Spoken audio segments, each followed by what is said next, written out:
Realism के बारे में हमने एक ओवरव्यू ले लिया, हमने पढ़ लिया रियलिज्म क्या है, उसकी बेसिक एजम्पशंस क्या हैं, उनके कितने स्कूल ऑफ थाट्स हैं, उनकी कितनी उन स्कूल ऑफ थाट में थीरीज़ हैं। रियलिस्ट जो हैं वो इंटरनेशनल रिलेशंस को कैसे देखते हैं, उनके नज़दीक कौन से एक्टर्स इंपॉर्टेंट हैं, उनके नज़दीक कौन से इश्यूज इंपॉर्टेंट हैं, ये सारी चीज़ें हमने पढ़ ली। आज हम इसको कंपेयर करते हैं, कंट्रास्ट करते हैं एक दूसरे ट्रेडिशन के साथ जिसका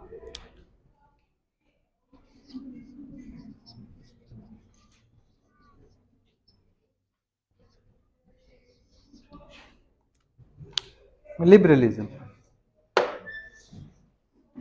कितना कुछ जानते हैं आप लिबरलिज्म के बारे में, या कितना कुछ सुना है आपने?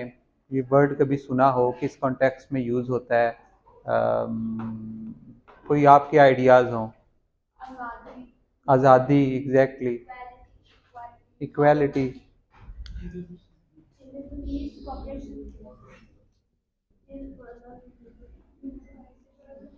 आज़ादी, इक्वालिटी, फ्रीडम और पीस, कोऑपरेशन, एम्पावरमेंट,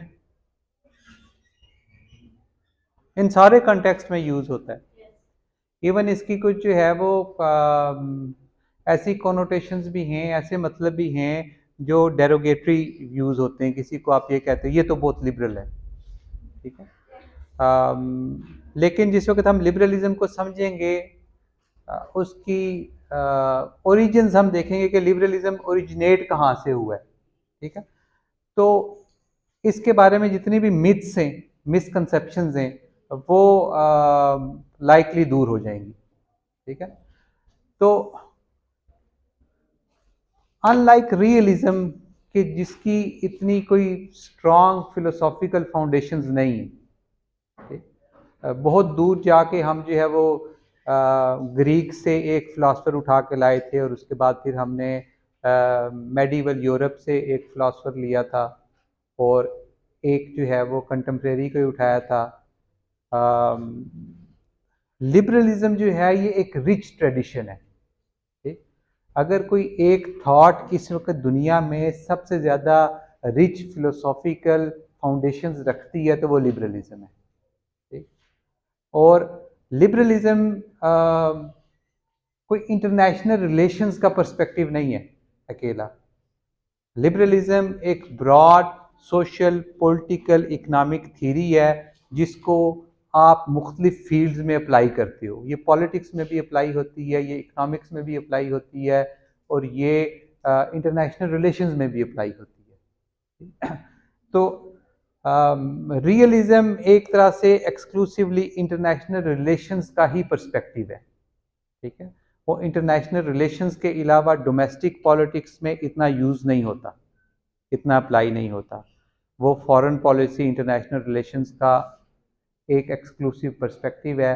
लिबरलिज्म उसके कंट्रास्ट में एक बहुत ब्रॉड, एक बहुत डीप, एक बहुत रिच फिलोसॉफिकल फाउंडेशन रखने वाली थीरी है, जो ओरिजिनेट हुई है यूरोप में, ठीक।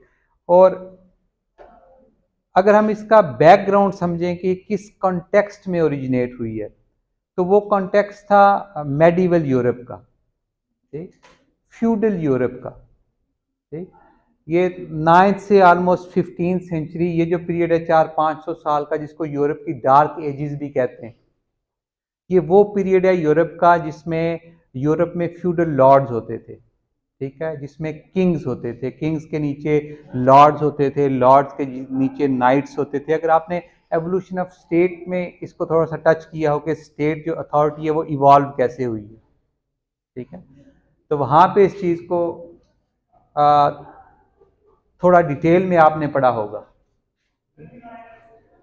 तो अगर आप मेडिवल यूरोप, फ्यूडल यूरोप को जहन में रखें कि जिसमें जो आम आवाम थे, आप और मेरे जैसे लोग थे, वो बेसिकली वो सर्फ्स थे, वो उन उन लॉर्ड्स के, उन किंग्स के एक तरह से आप कह लो मुलाजिम थे, उनकी ज़मीनों पे काम करते थे, ज़मीनें सारी जो थी वो किंग्स की थी, किंग ने आगे से लॉर्ड्स को, नाइट्स को दी हुई थी, और नाइट्स की ज़मीनों पे जिस तरह आज भी आपको नज़र आएगा हमारे बेशुमार जगहों पे सब कॉन्टिनेंट में जो मज़ारे होते हैं, ठीक है, फ्यूडल लॉर्ड होता है, तो ये बेसिकली कल्चर ये उस वक्त पूरे यूरोप में था।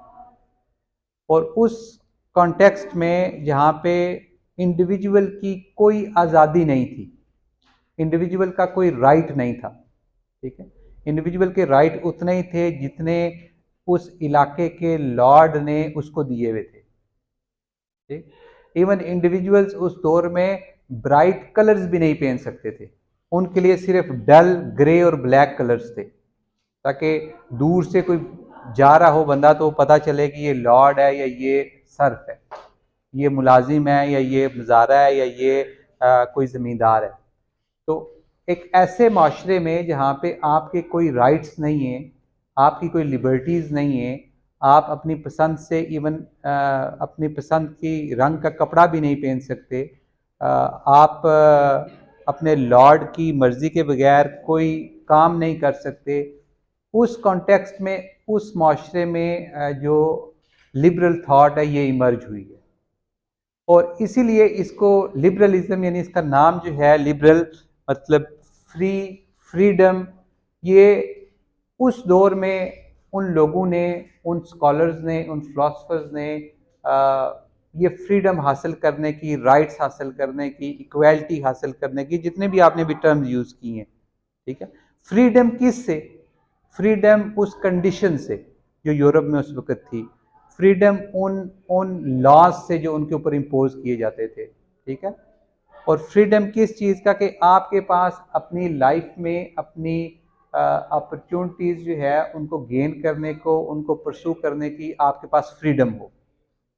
आप अगर किसी दूसरे, इवन अगर आप जो है वो फ्यूडल यूरोप में हो, आप एक फ्यूडल की ज़मीन से निकल के दूसरे की ज़मीन में भी जाके आबाद नहीं हो सकते, ठीक है, आप लिमिटेड हो अपनी चॉइसेस में। तो इस वक्त इतनी डिटेल में हम नहीं जा रहे पढ़ने के लिए कि इसका कॉन्टेक्स्ट क्या था। जिस वक्त हम पॉलिटिकल आइडियोलॉजीज पढ़ेंगे, अगर कोर्स वो ऑफर हुआ तो उसमें हम देखेंगे कि इसका डीप जो है वो कॉन्टेक्स्ट क्या है। लेकिन फ्यूडल यूरोप जो है वो एक अच्छा स्टार्टिंग पॉइंट है कि उस बैकग्राउंड में, उस बैकड्रॉप में ये सोच जो है ये इमर्ज हुई है। और इमर्जिंग में इसका एक इम्पॉर्टेंट जो इवेंट है वो रेफर्मेशन है, ठीक है। क्रिश्चियनिटी में मार्टिन लूथर किंग ने एक रिफॉर्मेशन मूवमेंट स्टार्ट की थी, लेकिन हम उस सारे बैकग्राउंड में नहीं जाते। पहला पॉइंट इसका ये याद रखें कि लिबरलिज्म इमर्ज हुआ है यूरोप में, और जिस बैकग्राउंड में, जिन कंडीशंस में ये इमर्ज हुआ है, वो कंडीशंस, वो बैकग्राउंड वो फ्यूडलिज्म का था, वो माशरा वो था जहाँ पे ये इमर्ज हुए। और फिर आहिस्ता आहिस्ता आके मुख्तलिफ फिलोसफर्स ने लोगों को राइट्स देने शुरू किए, राइट्स की बात करनी शुरू की है कि आपके कितने राइट्स हैं बीइंग इंडिविजुअल। आपने सोशल कॉन्ट्रैक्ट का नाम सुना हो?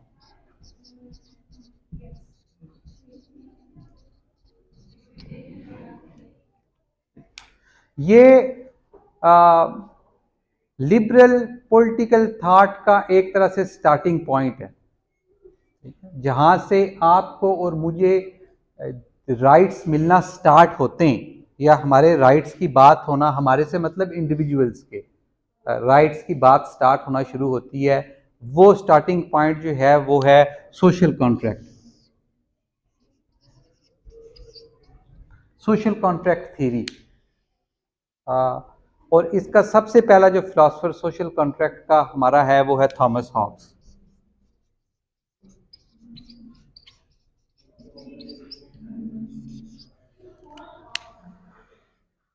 सोशल कॉन्ट्रैक्ट थ्योरी से पहले आपका जो रूलर था, जो किंग था, उसको राइट किसने दिया था रूल करने का? Exactly exactly. यानी उसके पास डिवाइन राइट था।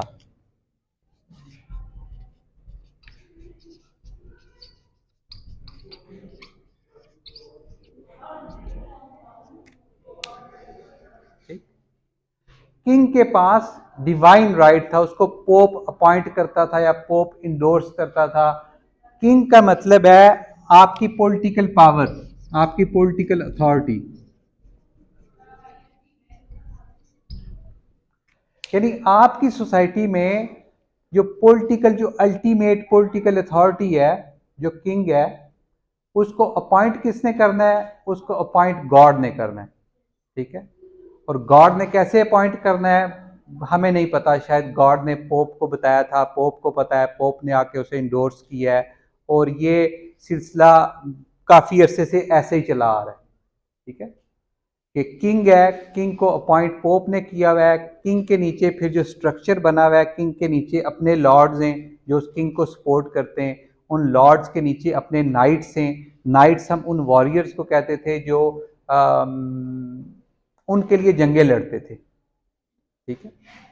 और उन नाइट्स के नीचे फिर ये सर्फ्स हैं, ये आम लोग हैं। तो इस सारे स्ट्रक्चर के अगेंस्ट के एक सोसाइटी ऑर्गेनाइज कैसे हुई भी है, एक सोसाइटी का political authority, political structure organise कैसे हुआ हुआ है। एक व्यू ये है कि एक तरफ डिवाइन अथॉरिटी है, ठीक है, और उस डिवाइन अथॉरिटी को आके सबसे पहले जिसने चैलेंज किया है वो किया थॉमस हॉब्स ने, ठीक। और थॉमस हॉब्स ने आके उसको चैलेंज किया है सोशल कॉन्ट्रैक्ट के जरिए। और सोशल कॉन्ट्रैक्ट बेसिकली हमें बताता है कि हम और आप एक सोसाइटी को फॉर्म क्यों करते हैं, ठीक है। हम और आप मिलके जो एक माशरा बनाते हैं, एक स्टेट बनाते हैं, एक सोसाइटी बनाते हैं, उसके पीछे लॉजिक क्या होती है। और ये हम पहले डिस्कस कर चुके हैं कि उसने बात स्टार्ट की है स्टेट ऑफ नेचर से।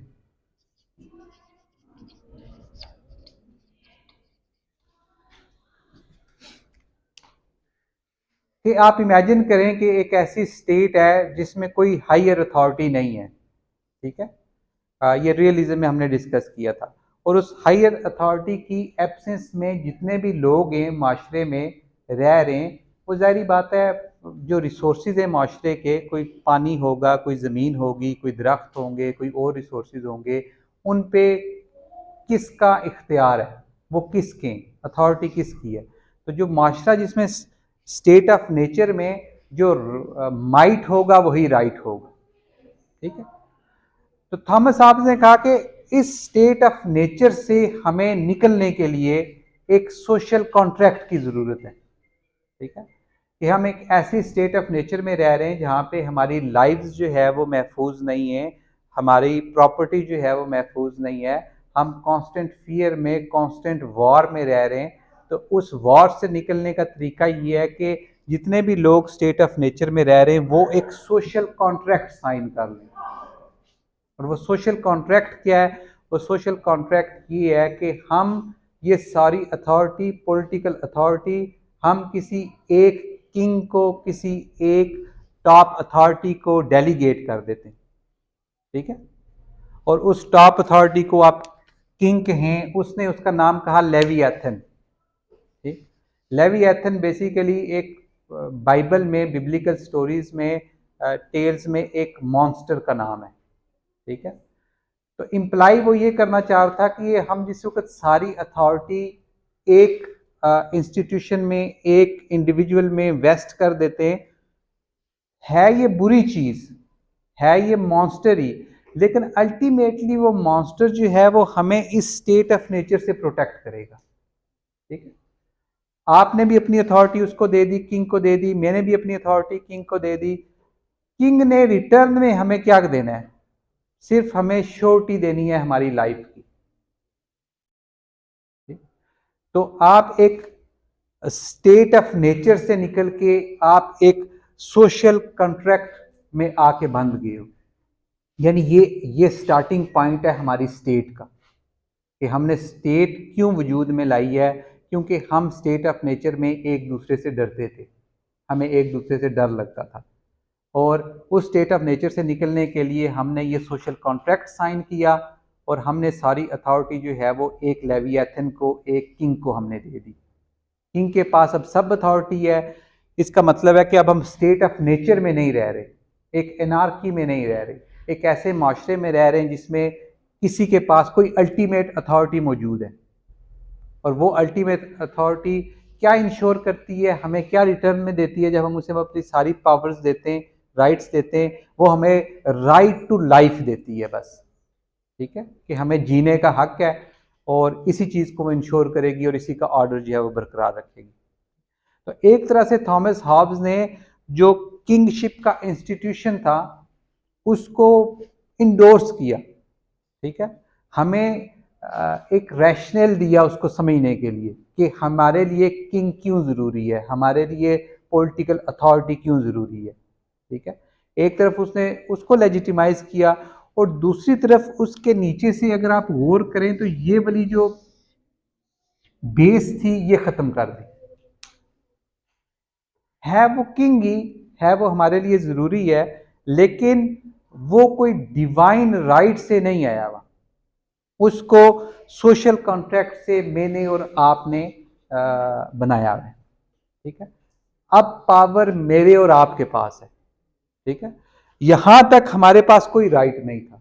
हम राइट्स की बात कर रहे हैं ना, कि आपके और मेरे राइट्स कहां से आ रहे हैं। ठीक है, तो सबसे पहले हमारे राइट्स जो हैं वो यहां से सोशल कॉन्ट्रैक्ट से आए, कि अब सोशल कॉन्ट्रैक्ट थ्योरी हमें बता रही है कि किंग को अपॉइंट करना ये हमारा काम है। ठीक है, ये सब इंडिविजुअल्स के जो उस स्टेट ऑफ नेचर में रहते हैं उनके कॉन्सेंट से किंग बनता है। ये अब आगे इलादा डिबेट है कि उस किंग को हटाया जा सकता है या नहीं थॉमस हॉब्स के नज़दीक, लेकिन एटलीस्ट इस सोशल कॉन्ट्रैक्ट ट्रेडिशन ने, जो कि लिबरल फिलॉसफी से आ रहा है, ठीक है, एक बुनियाद डाल दी राइट्स की। और इसी को आगे जाके मुख्तलिफ फिलासफर्स ने, जैसे जॉन लॉक ने, इसको कंटिन्यू किया, जहां पे हॉब्स ये कहता था कि जो किंग है, जो अल्टीमेट अथॉरिटी है, वो सिर्फ आपको राइट टू लाइफ देती है। ठीक है, लॉक ने आके थोड़ी सी इस स्टेट ऑफ नेचर में थोड़ी सी अमेंडमेंट कर दी। उसने कहा कि स्टेट ऑफ नेचर जो है वो बिल्कुल ऐसी स्टेट नहीं है जहाँ पे जो है कोई लॉ ही एग्जिस्ट नहीं करता, कोई रूल ही एग्जिस्ट नहीं करते, जिसका जो दिल आता है वो करता है। ऐसा नहीं है, बल्कि लॉ ऑफ नेचर जो है वो प्रिवेल करता है।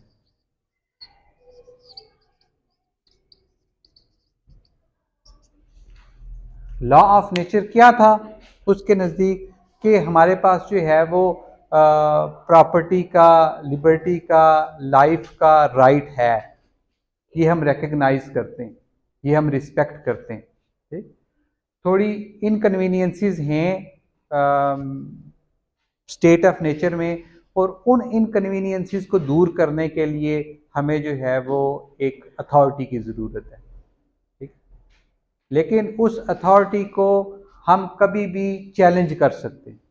वो अथॉरिटी हमारी मर्जी से वजूद में आएगी और हमारी मर्जी से जो है वो उतर जाएगी। तो आहिस्ता आहिस्ता इस सोशल कॉन्ट्रैक्ट ट्रेडिशन में जाके जो पॉलिटिकल अथॉरिटी है उसका पावर वाला स्फेयर श्रिंक होता जा रहा है, और जो इंडिविजुअल्स हैं उनका स्फेयर जो है वो एक्सटेंड कर रहा है, वो ब्रॉड होता जा रहा है। ठीक, हाँ, तो अल्टीमेटली हम जो है वो एक डेमोक्रेटिक मूवमेंट की तरफ जा रहे हैं। ठीक है, यहीं से आगे जाके डेमोक्रेसी जो होती है वो फ्लरिश होती है। ठीक है, उसका उसका जो बेसिक रैशनल है वो यहीं से निकल रहा है, कि अब आप जो है वो उसको प्रैक्टिकली जाके इलेक्शन में कॉन्टेस्ट करके वोट दे के उस पॉलिटिकल अथॉरिटी को नॉमिनेट करते हो। ठीक है, और वोट ऑफ नो कॉन्फिडेंस से आप उसे जो है वो डिसलॉज कर सकते हो। ठीक, तो सोशल कॉन्ट्रैक्ट ट्रेडिशन जो है वो लिबरलिज्म का स्टार्टिंग पॉइंट है, एक तरह से पॉलिटिकल लिबरलिज्म का स्टार्टिंग पॉइंट है। और इस सब ने हमें क्या दिया है? इस सब ने हमें राइट्स दिए। इस वक्त जो जिस दुनिया में हम रह रहे हैं, ये दुनिया शेप ही लिबरलिज्म की वजह से हुई हुई है, लिबरल फिलॉसफी की वजह से हुई हुई है। और ये लिबरल फिलॉसफी आपको पॉलिटिक्स में जिस वक्त नजर आती है, तो बेसिकली लिबरलिज्म जो है वो इस आइडिया का नाम है अभी हम इसकी एजम्पशंस देखेंगे, उनको नोट डाउन करेंगे।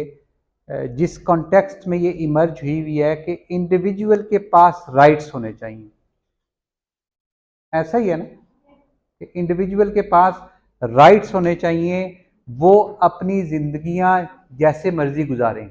अब उनकी जिंदगी में पॉलिटिक्स भी इंपॉर्टेंट है कि उनकी मर्जी हो कि उनका पॉलिटिकल सिस्टम कैसा होना चाहिए, ठीक है। उनकी ज़िंदगी में इकोनॉमिक्स भी इम्पॉर्टेंट है, उनकी मर्जी हो उनका इकोनॉमिक सिस्टम कैसा होना चाहिए, उनकी मर्जी हो उनका सोशल सिस्टम कैसा होना चाहिए।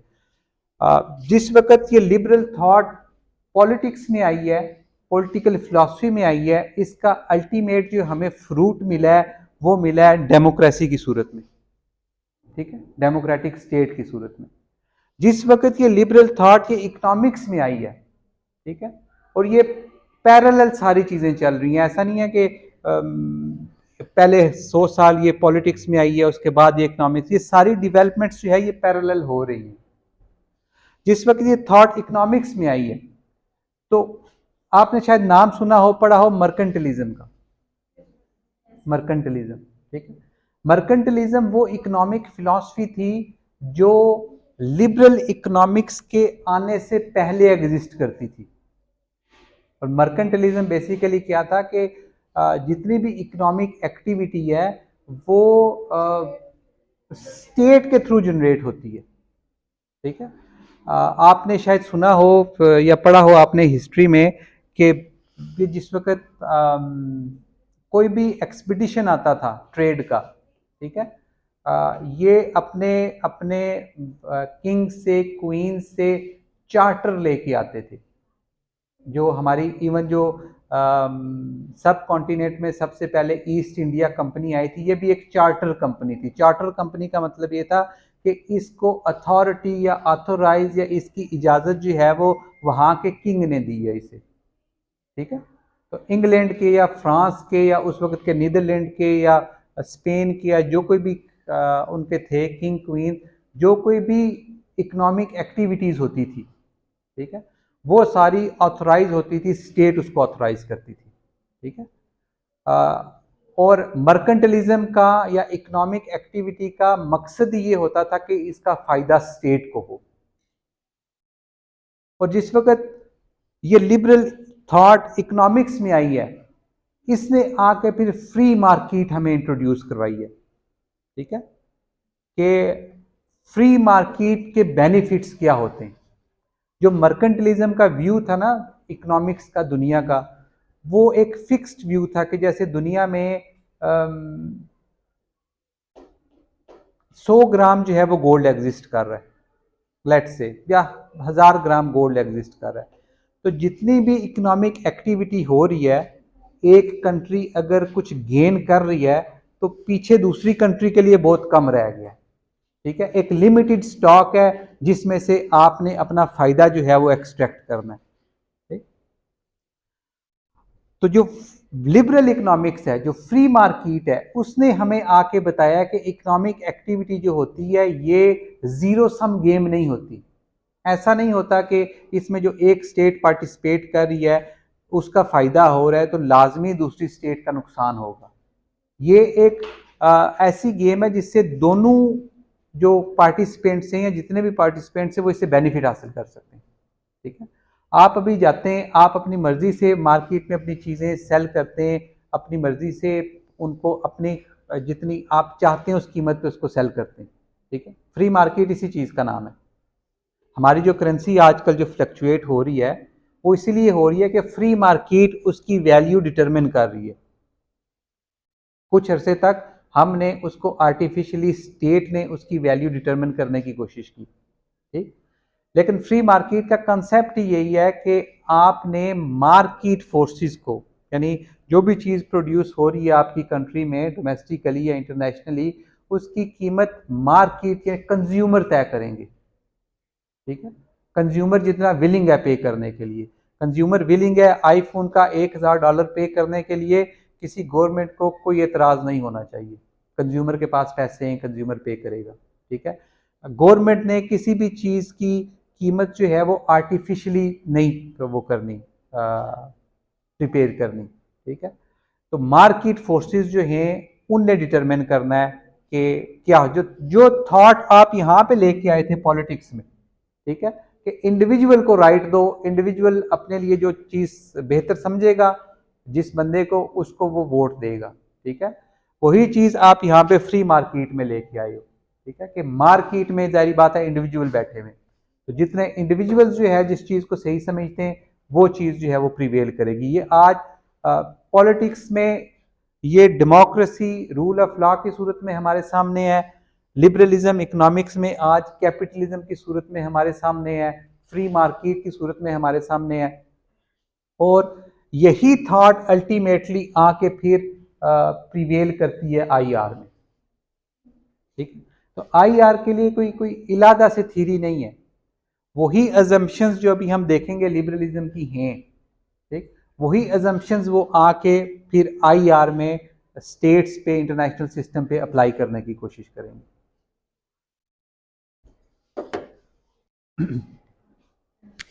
जी, व्हाट लिबरलिज्म? यूटोपियन, अब डिस्कस करते हैं हम यूटोपियन लिबरलिज्म को भी। लिबरलिज्म मुख्तलिफ स्ट्राइप्स में आता है। इस तरह हमने देखा रियलिज्म जो था उसके मुख्तलिफ सब स्कूल थे, मुख्तलिफ टाइप्स थी, इस तरह लिबरलिज्म भी जो है वो कोई एक कोहेरेंट स्कूल ऑफ थॉट नहीं है कि उसके मुख्तलिफ स्ट्रेंड्स हैं, ठीक है। तो उसमें से एक स्ट्रेंड जो है वो यूटोपियन भी है, वो जब हम उसकी टाइप्स डिस्कस करेंगे तो यूटोपियन को भी हम डिस्कस कर लेंगे। लेकिन अभी इसकी अजम्पशंस हम देख लेते हैं कि इसकी मेन अजम्पशंस क्या हैं।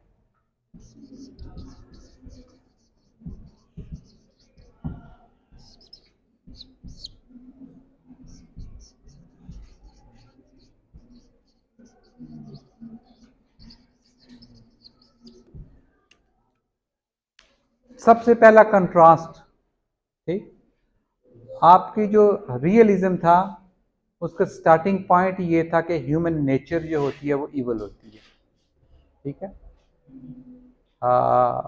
और इवल जो होता है वो अल्टीमेटली वो आपको कन्फ्लिक्ट की तरफ, वॉर की तरफ लेके जाता है, ठीक?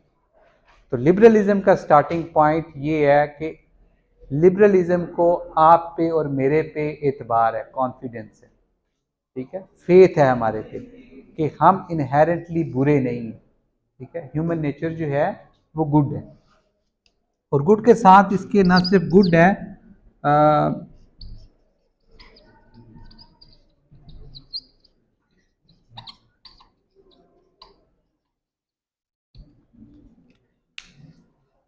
ह्यूमन बीइंग्स जो हैं वो रैशनल हैं, ठीक, वो अक्लमंद हैं, वो अपना अच्छा बुरा जानते हैं, ठीक है। हमने उनको अक्लमंद कंसीडर किया है तो हमने उन्हें ये राइट दिया है ना कि वो अपने लिए कोई चीज़ चूज कर सकते हैं, ठीक है। अगर आप इस चीज़ को हटा दो तो फिर तो इंडिविजुअल्स को ये राइट देना ही नहीं बनता।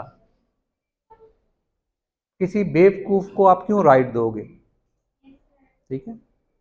तो इनहेरेंटली जो लिबरल फिलॉसफी है, जो लिबरल फिलोसफर्स हैं वो इस चीज़ पे बिलीव करते हैं कि ह्यूमन बीइंग्स अच्छे हैं, इनहेरेंटली गुड हैं, और वो रैशनल हैं, ठीक है, वो अपना अच्छा और बुरा जो है वो समझ सकते हैं।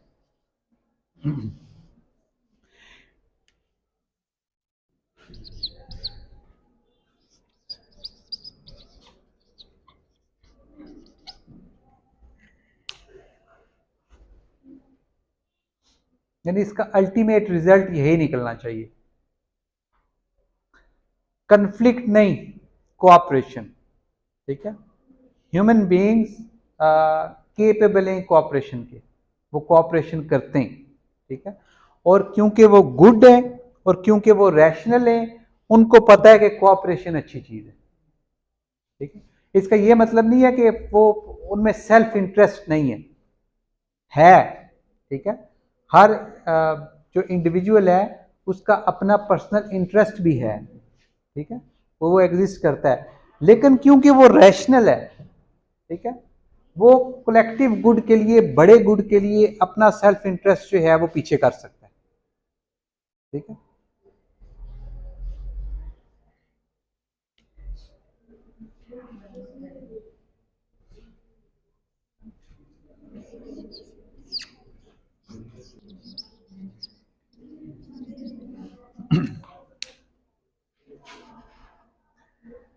गवर्नमेंट, पॉलिटिकल अथॉरिटी या रूल ऑफ लॉ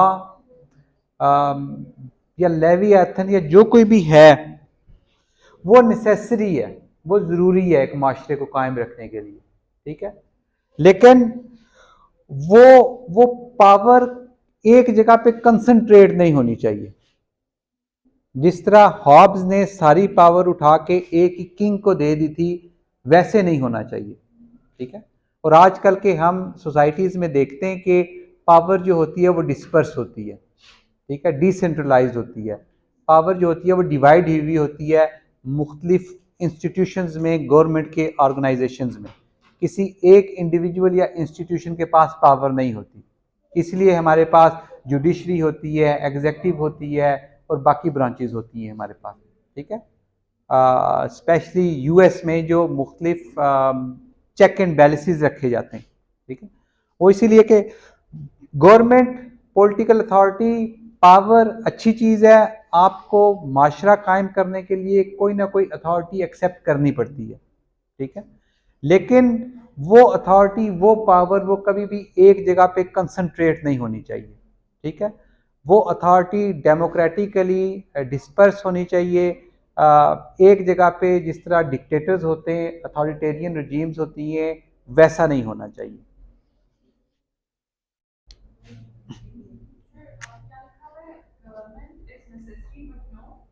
कंसंट्रेशन या सेंट्रलाइजेशन ऑफ पावर।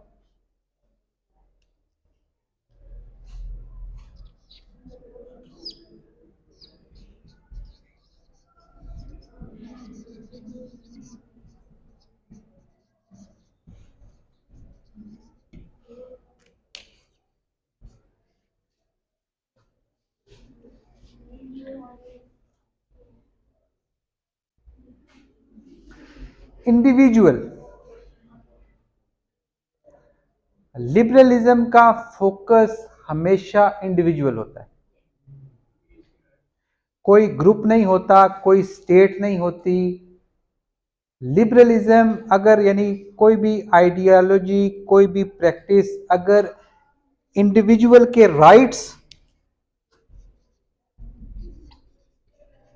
और इंडिविजुअल की लिबर्टी, ठीक है, इसको अगर एडवांस नहीं कर रही, ठीक है, तो वो लिबरल थॉट नहीं है।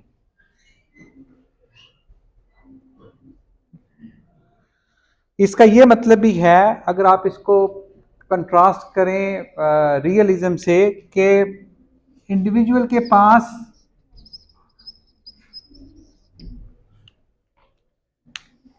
एजेंसी है। हमने डिस्कस किया था ना नियो रियलिज्म पढ़ते हुए, स्ट्रक्चर रियलिज्म पढ़ते हुए, कि कैसे हर चीज़ जो है वो स्ट्रक्चर डिटरमिन करता है रियलिज्म में, स्पेशली उसके एक साइंटिफिक स्ट्रेन में। ठीक है। आपके और मेरे पास, इंडिविजुअल के पास कोई एजेंसी नहीं रह जाती। हम कुछ भी कर लें, रियलिज्म हमें कहता है कि जो कुछ होना है वो इंटरनेशनल सिस्टम ने, इंटरनेशनल स्ट्रक्चर ने डिटरमिन करना है। इंडिविजुअल मैटर नहीं करते। आपसे आपकी एजेंसी जो है वो ले ली जाती है। ठीक है। तो लिबरलिज्म जहां से आ रहा है वो इंडिविजुअल राइट्स को एडवांस करता करता आ रहा है। तो वो हमेशा इंडिविजुअल राइट्स की, इंडिविजुअल लिबर्टी की, इंडिविजुअल एजेंसी की बात करेगा। ठीक है। और आपको इंटरनेशनल रिलेशंस में भी ये बताने की कोशिश करेगा कि इंडिविजुअल कैसे इंपॉर्टेंट है। ठीक है। इंडिविजुअल राइट्स जो हैं वो ज़्यादा इंपॉर्टेंट हैं।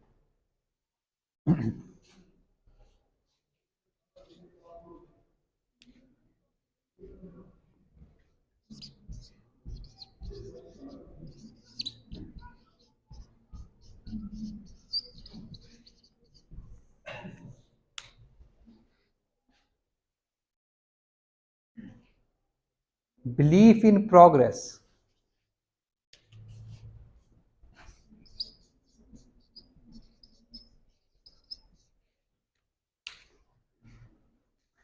रियलिज्म आपको पता है एक पैसिमिस्टिक सी ग्लूमी पिक्चर आपको देता था, ठीक है, कि प्रोग्रेस जो है वो पॉसिबल नहीं है, हिस्ट्री से हम कुछ भी लर्न नहीं करते, वही मिस्टेक्स जो होती हैं हम दोबारा रिपीट कर रहे होते हैं। तो ये पॉसिबिलिटी नहीं है कि इंडिविजुअल कभी जो हैं वो हिस्ट्री से कुछ लर्न करेंगे और कुछ प्रोग्रेस करेंगे। लिबरलिज्म को आप पे बहुत एतमाद है, ठीक है, लिबरलिज्म को इंडिविजुअल पे बहुत एतमाद है, ठीक है। वो ये भी कहता है कि आप बहुत अच्छे हो, वो ये भी कहता है कि आप बहुत रैशनल हो, वो आपके सारी राइट्स की बात करता है, एजेंसी की बात करता है, और वो इस चीज़ पे भी बिलीफ रखता है कि इंडिविजुअल्स ने प्रोग्रेस करनी है। जितनी भी हमने ये डेवलपमेंट दुनिया में हिस्ट्री में हमने देखी है, अगर आप आज से 500 साल या 1000 साल भी पीछे चले जाएं, तो जितने राइट्स आप आज इंजॉय कर रहे हैं शायद उसका 1% भी आपके पास नहीं था उस वक्त। जितनी आप स्टैंडर्ड ऑफ लाइफ आज इंजॉय कर रहे हैं उसका 1% भी शायद आपके पास नहीं था, ठीक है। ये सारी प्रोग्रेस जो है ये इस बिलीफ की वजह से कि हम प्रोग्रेस कर सकते हैं। हमने इंडस्ट्रियल रेवोल्यूशन लाई, हमने इंटेलेक्चुअल रेवोल्यूशन लाई, साइंटिफिक रेवोल्यूशन लाई, तो एक पॉजिटिव डायरेक्शन में पूरी ह्यूमैनिटी चल रही है, ठीक है।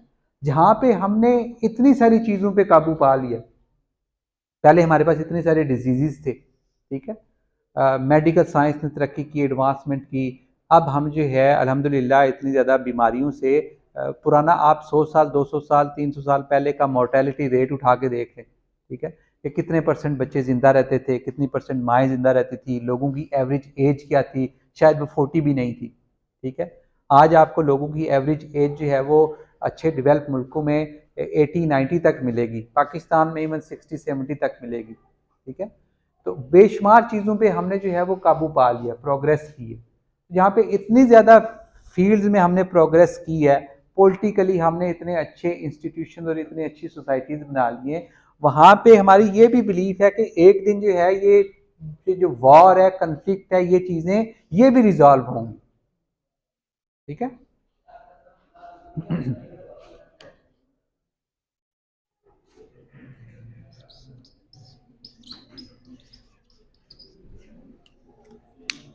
और फाइनली स्टेट,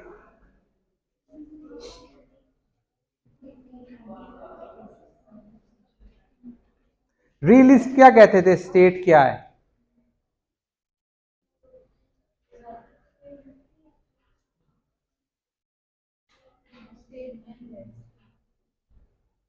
रियलिस्ट के नजदीक स्टेट जो था वो अपने अंदर एक एंड था, ठीक है, यानी हर काम वो करना जिसे अल्टीमेटली स्टेट स्ट्रेंथन हो, ठीक, क्योंकि जो सबसे बड़ा उनका कंसर्न है वो स्टेट सिक्योरिटी है, ठीक है, स्टेट का सर्वाइवल है, ठीक।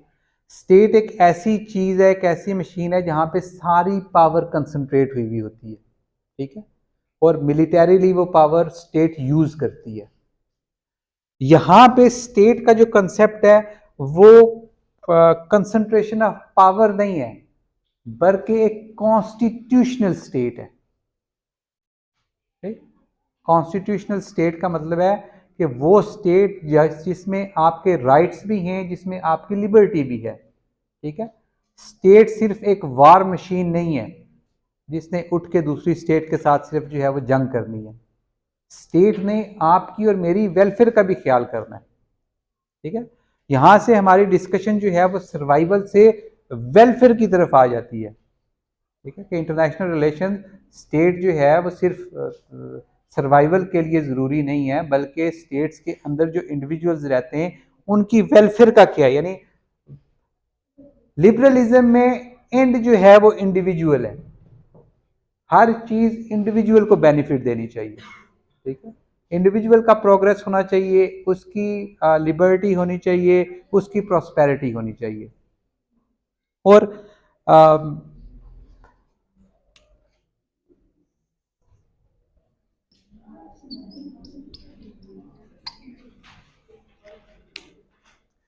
डोमेस्टिक और इंटरनेशनल पॉलिटिक्स में कोई डिस्टिंक्शन नहीं है,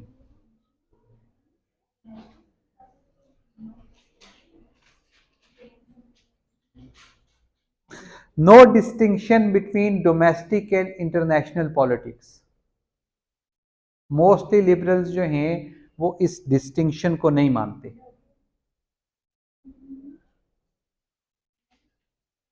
ऐसा नहीं है कि डोमेस्टिक पॉलिटिक्स में कोई डिफरेंट रूल्स होते हैं और इंटरनेशनल पॉलिटिक्स में कोई डिफरेंट रूल्स होते हैं। ऐसा नहीं है कि डोमेस्टिक पॉलिटिक्स में इंडिविजुअल मैटर करता है, जब इंटरनेशनल पॉलिटिक्स की बात आती है तो लिबरल्स कहते हैं कि नहीं, इंडिविजुअल्स को पीछे छोड़ दो।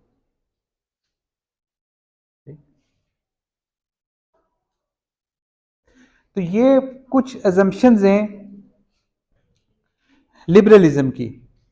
Human nature, rationality, cooperation, political authority कितनी होनी चाहिए, ठीक है, एक बैलेंस है पॉलिटिकल अथॉरिटी का, ठीक है, नेसेसरी भी है और उसको हमने ज़्यादा स्ट्रांग, और ये आपको ये टेंशन्स जो है वो नज़र भी आएंगी जब आप मज़ीद इसको डेप्थ में देखेंगे कि क्यों वेस्टर्न कंट्रीज़ जो हैं, जो स्पेशली लिबरल कंट्रीज़ हैं, वो क्यों किसी एक इंडिविजुअल को, किसी एक प्राइम मिनिस्टर को, प्रेसिडेंट को, किसी एक इंस्टीट्यूशन में इतनी ज़्यादा पावर्स जो है वो नहीं कंसंट्रेट करते, ठीक है। क्यों डिसेंट्रलाइजेशन को बहुत अच्छा समझा जाता है कि पावर जितनी मर्जी डिसेंट्रलाइज हो। हमारे यहाँ तो यहाँ पे जो इवन सिटी के एडमिनिस्ट्रेटर हैं उनके पास इतनी पावर्स होती हैं जितने वहाँ पे शायद वो प्रेसिडेंट भी इंजॉय नहीं करता, ठीक है। पावर जो होती है वो करप्ट करती है बंदे को, ठीक? और जितनी आप पावर किसी को देंगे वो उतना ज़्यादा करप्ट होगा, ठीक। और करप्शन से बचने का एक ही तरीका होता है कि पावर को डिस्पर्स कर दो, डिसेंट्रलाइज कर दो, उसको डाइल्यूट कर दो, ठीक है, किसी एक के पास ना हो बल्कि चेक एंड बैलेंसेस जो है वो एग्जिस्ट करते रहें।